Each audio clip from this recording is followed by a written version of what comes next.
buenas noches, señoras y señores. Bienvenidos a Tiempos Modernos. Estamos tan acostumbrados a considerar que los grandes países europeos son Francia, Gran Bretaña, Italia y Alemania, que pocas veces nos detenemos a considerar que los dos últimos en realidad existen como entidades estatales desde hace apenas 150 años. Alemania surgió con enorme fuerza en 1870 de la dinámica y potente Prusia tras haber pugnado durante largo tiempo por una unidad que alguno de sus vecinos hizo todo lo que pudo por impedir. Su irrupción en el escenario europeo y mundial cambió la historia del mundo y sigue haciéndolo a día de hoy. Trataremos de entender por qué Alemania.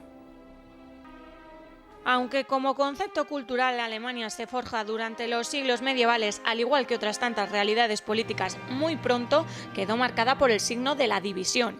La reforma de Lutero en 1517 significó la ruptura de la cristiandad y donde resultó más visible fue precisamente en su país. Desde entonces, las guerras de religión sacudieron la historia alemana hasta la paz de Westfalia en 1648. La división en dos culturas bien visibles se hizo permanente, llegando hasta el día de hoy. Si bien sometido a una teórica autoridad imperial durante los siglos de la Edad Moderna, el territorio alemán permaneció no solo dividido por la cuestión religiosa y cultural, sino también extremadamente fragmentado en lo político. La unidad del espacio alemán no se iba a realizar sino bajo el liderazgo de alguno de sus reinos más pujantes. Desde el siglo XVIII solo podían ser dos, Austria y Prusia. Lo que cada uno representaba era bien distinto. Austria era una monarquía germana católica, con una vocación centroeuropea que rebasaba los límites del espacio alemán. Carecía de un concepto nacionalista y con el paso del tiempo dejó de estar claro que la parte alemana del imperio fuese a prevalecer sobre el resto.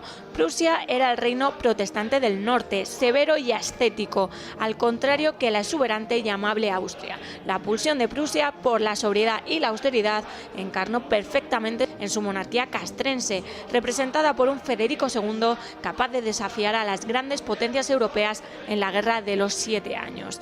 El vendaval napoleónico se llevó por delante a Prusia, aunque ésta se rehízo lo suficiente como para contribuir decisivamente a la derrota del Corso. Después, el romanticismo hizo la Alemania contemporánea.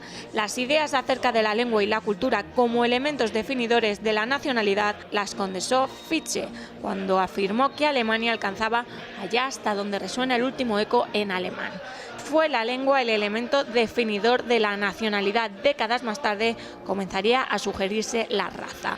Los intentos económicos de construir Alemania, como la Unión Aduanera de 1834, y los intentos políticos, como el de 1848, cuando el Parlamento de Frankfurt le ofreció la corona al rey Guillermo IV de Prusia, fracasaron. Ni el mercado ni el Parlamento iban a traer la unidad de Alemania. La unidad alemana la iba a conseguir el ejército. En 1862, al poco de llegar al trono, el futuro Guillermo I nombró canciller a Otto von Bismarck. Bismarck llevaría a cabo la unificación alemana en 3 guerras, contra Dinamarca, contra Austria y contra Francia, la que habría de ser definitiva. En enero de 1871, Guillermo I era nombrado Kaiser. El que fuese el ejército el forjador de la unidad nacional condicionaría la evolución de Alemania durante los siguientes 75 años y haría de la nueva nación que surgía en el corazón de Europa una potencia que trastocaría todo el panorama internacional. Bueno, pues esta noche vamos a hablar de Alemania, esa especie de, anomalía desde determinados puntos de vista en la historia europea, porque no se había contado con ella como unidad política, y tenemos a don Jorge Álvarez, historiador, para hablar de este asunto. Muy buenas noches, don Jorge. Muy buenas noches, Fernando. Bueno, Alemania la hizo el ejército. Durante mucho tiempo podemos decir que muy pocas instituciones de mayor prestigio que el que ha tenido el ejército en Alemania. Podríamos decir casi que es algo consustancial, una cosa a la otra, al menos durante los 70-80 años inmediatamente después de la creación de Alemania. Sí, completamente. De hecho, yo creo que lo que mejor resume esto es una frase de Voltaire que dijo pues, a finales del siglo XVIII, que decía: la mayoría de los estados tienen un ejército, el ejército prusiano tiene un estado. Y esto viene precisamente de la época de mediados del siglo XVIII, cuando Prusia, que había sido hasta entonces uno de los muchos pequeños principados alemanes, consigue convertirse en reino, y la monarquía prusiana lo que hace para diferenciarse de los demás es apostar por el ejército, ¿no? Hace una apuesta por la milicia para fortalecerla, principalmente con Federico Guillermo I, que le llamaban el rey soldado o el rey sargento, Sí. Y es el que sienta las bases de ese ejército prusiano, que luego será el ejército alemán, que del que quien más, quien menos, todo el mundo ha oído hablar, ¿no? La ética kantiana. Decir esto es decir Alemania, el cumplimiento del deber. Alemania como ergástula del deber, ¿no? Si no entendemos eso, no entendemos a Alemania con seguridad. Hasta 1945, pero indudablemente incluso hoy, ¿no? Sí, bueno, esto yo lo comentaba con mi hermano que estudia filosofía y él siempre dice que Kant es el que da lugar y abre la puerta a que Alemania se convierta en la gran nación de los filósofos que ha sido desde entonces. Siempre, sí. Tenemos ahí a todos, está Hegel, está Nietzsche, está Marx, es una retahíla constante a partir de entonces. Y es cierto que Kant tiene una enorme importancia en dos aspectos. Por un lado, desde el punto de vista puramente filosófico, porque cuando él plantea su ética kantiana, él establece una ética que hasta entonces no se había planteado en la filosofía y es lo que llamaba autónoma. ¿Por qué? Claro. Porque el cumplimiento el hacer lo correcto, el cumplimiento del deber, no depende de nada más que de sí mismo. Es el valor en sí mismo, no es una ética teleológica como había sido hasta entonces. Efectivamente. Con una finalidad, ¿no?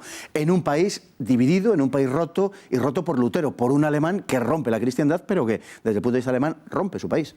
Efectivamente. Lutero, en este sentido, hace lo mismo que hace Kant con la filosofía, al ser el primero, ¿no?, de los grandes pensadores que crea esa Alemania de los filósofos. Lutero es un punto de referencia importantísimo porque en gran medida es el primer antecedente del nacionalismo alemán. Sí. Más allá de la ruptura religiosa, el hecho de que aparezca la Reforma rompe completamente la posibilidad de una Europa unida en torno a esa idea de cristiandad que encarnaba el catolicismo, pero además Lutero lo que defiende en gran medida, y la gente que le seguirá y los príncipes alemanes que le apoyan están de acuerdo, es la creencia de que Alemania no tiene por qué obedecer al Papa, porque tienen que cumplir los alemanes las órdenes de Roma, del Mediterráneo o de las monarquías católicas como Francia o España.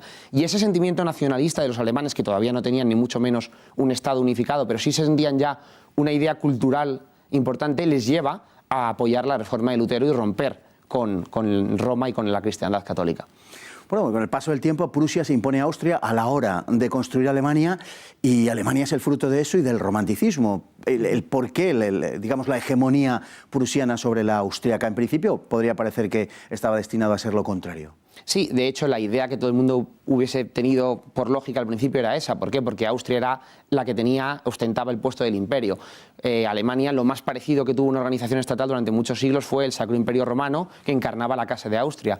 Después de las guerras napoleónicas, cuando Napoleón básicamente arrasa el mundo antiguo tal y como lo conocemos, en el antiguo régimen, y también acaba con el Sacro Imperio Romano, y se crea la Confederación Germánica. Y ahí la constante tensión es siempre entre Austria, que sigue siendo nominalmente la cabeza de esa Confederación Germánica, porque hereda la del imperio, y Prusia, que en el fondo está ascendiendo como potencia cada vez más fuerte.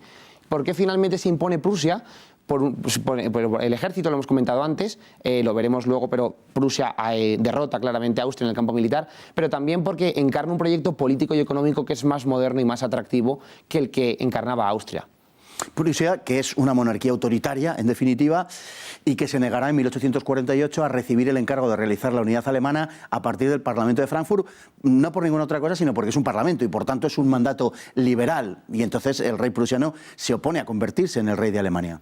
Sí, yo creo que ahí los prusianos siempre fueron muy hábiles a jugar a una postura intermedia. Así como en Alemania, por un lado, el romanticismo y el liberalismo pretendían hacer esa unificación en torno a unos valores liberales democráticos, y por otro lado estaba la resistencia de los elementos más conservadores, sin duda alguna el más importante, Austria, que encarnaba el imperio multinacional no católico. Prusia se queda a medias. De hecho, el rey de Prusia apoya en gran medida los movimientos rebeldes en 1848, sí, pero sin embargo no se compromete con ese parlamento cuando le ofrecen la corona. Juega un poco a dos bandas y al final acaba recogiendo los beneficios. Por un lado, puede mantener una monarquía muy autoritaria y por lo tanto un control férreo sobre su país, pero sin embargo consigue cierta prensa, una imagen ante la prensa más moderna, más innovadora que la que tiene Austria, que parece que es esa monarquía anquilosada e inmovilista.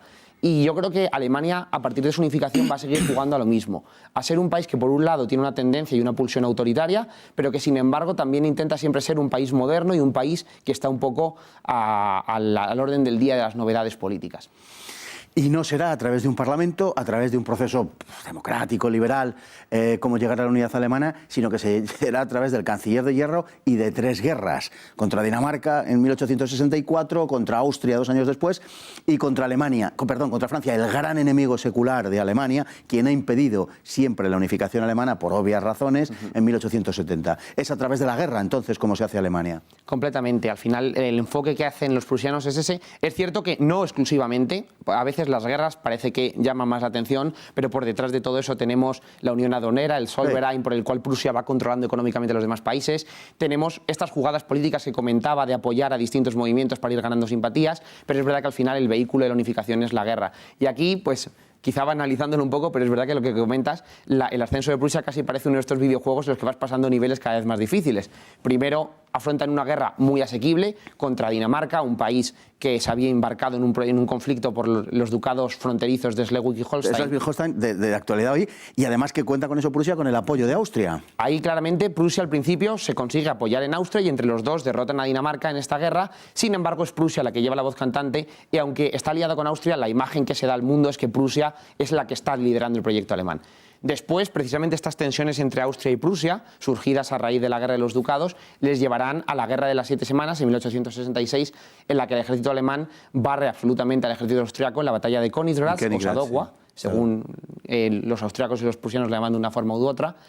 Y una vez se ha unificado ya Alemania, se ha quitado al gran rival, a Austria, que se queda definitivamente fuera del proyecto alemán, es entonces cuando Bismarck entiende que para darle ese impulso final y que los alemanes entiendan verdaderamente que están en un proyecto común, hay que afrontar algo en el que todos estén unidos. Y no hay nada que una más a los alemanes que la enemistad con Francia. Y ahí está ya en 1870 esa guerra franco-prusiana en la que una vez más el ejército prusiano encabezado por, en este caso, el mariscal von Moltke, aplasta a los ejércitos franceses. Claro, ya dicen los alemanes que después de un buen amigo lo mejor es un buen enemigo, ¿no? Bueno, Bismarck concibe una Alemania como una prolongación de Prusia, pero no es el proyecto de Gran Alemania. La Großdeutschland no está dentro de los, digamos, de la proyecto de Bismarck, sino todo lo contrario. Y es más, Bismarck pasa, que es verdaderamente un genio diplomático y militar, y político, perdón, pasa, digamos, a encabezar un proyecto en el cual Alemania tiene una gran importancia en Europa, es hegemónica, pero en modo alguno pretende la conquista de Europa o algo semejante.